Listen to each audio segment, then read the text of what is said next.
Okay, katatapos lang natin kumain ngayon mga lods. Bali, pabalik na tayo sa trabaho.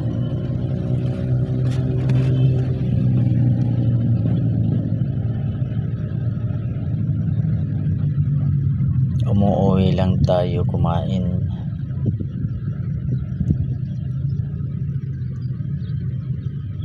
Para inat-inat naman ang likod sa pagkahiga ng ilang minuto lang.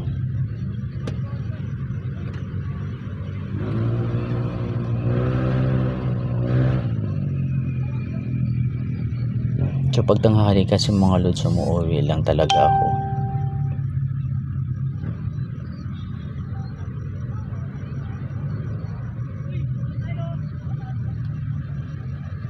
At sa umaga naman, bago ako umalis sa pagpasok sa trabaho, ay nag-aalmusal muna ako.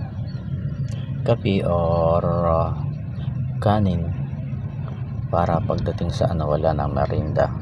Siyempre pag busog ka naman, di ka naman gaganahan magmerienda, maliban lang kung hindi ako nakakapag-almusal sa umaga. Kaya yun, kailangan talaga magmerienda ng alas 10. Pero pag kumakain ako ng kanin, nabubusog na ako, di na ako, minsan nga hindi ako nagugutom pa kahit alas 12 na ng tanghali. Kaya pag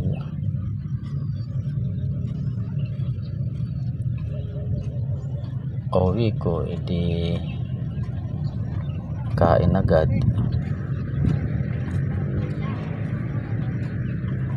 Pagkatapos kumain, pahinga ng mga 5 minutes, tapos alis na naman, biyahe na naman para sa pagpasok na sa trabaho. So ayan, dito na ako mga lods, dito ako nagpaparking sa likod ng trabaho ko.